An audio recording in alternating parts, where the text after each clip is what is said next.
सध्या राज्यभर एकच चर्चा सुरू आहे, ती म्हणजे महाराष्ट्राचा मुख्यमंत्री कोण। सगळ्यांचीच उत्सुकता शिगेला लागली असतानाच शासकीय निवासस्थानाच्या बाहेर पुन्हा एकदा एकनाथ शिंदे यांच्या नावाची पाठी लागली आहे। नेमकं काय आहे हे प्रकरण आपण थोडक्यात पाहूयात। मुख्यमंत्री एकनाथ शिंदे यांनी आज आपला मुख्यमंत्री पदाचा राजीनामा दिला आहे। मात्र एकनाथ शिंदे यांनी पुन्हा एकदा मुख्यमंत्री पदावर दावा केला असला तर दुसरीकडे भाजपकडून देवेंद्र फडणवीस यांच्या नाव मुख्यमंत्री पदासाठी निश्चित करण्यात आल्याची चर्चा सध्या दिसत आहे। अशातच नागपूर येथे असणाऱ्या रामगिरी या शासकीय निवासस्थान असणाऱ्या बंगल्यावर पुन्हा एकदा एकनाथ शिंदे यांच्या नावाची पाठी लावण्यात आल्याचे पाहायला मिळाले। त्यामुळे महाराष्ट्रभर चर्चांना उधाण आले आहे।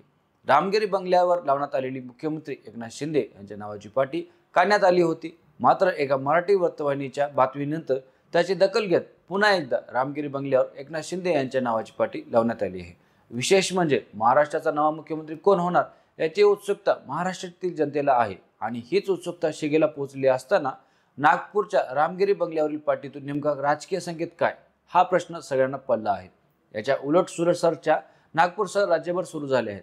असं असतानाच रामगिरी बंगल्यावर पुन्हा एकदा मुख्यमंत्री एकनाथ शिंदे यांच्या नावाची पाठी लावण्यात आल्याने सुरू असलेल्या सर्व चर्चांना पूर्णविराम मिळाला आहे।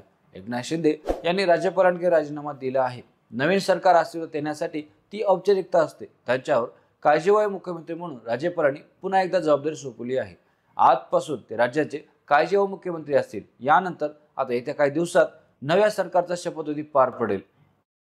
तुम्हाला काय वाटतं, महाराष्ट्राचा मुख्यमंत्री म्हणून कुणाला पाहायला आवडेल?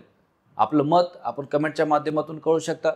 तसेच राजमुद्रा न्यूज लाईव्ह एक पोल घेत आहे, त्यामध्ये महाराष्ट्राचा मुख्यमंत्री कोण होईल आपण विचारला असता सध्या तरी एकनाथ शिंदे यांना सर्वाधिक पसंती दिसत आहे। 2 नंबरला आहे देवेंद्र फडणवीस आहेत, तर 3 नंबरला अजित पवार आणि यापैकी नाही या पर्यायाला तर काही मतं मिळताना दिसत आहेत।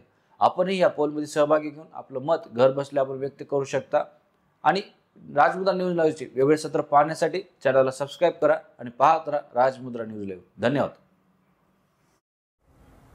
मनोरंजनाचं प्रबोधन, करमणुकीचं उद्बोधन, बातमी अचूक, माहिती बिनचूक, पाहत रहा राजमुद्रा न्यूज लाईव्ह।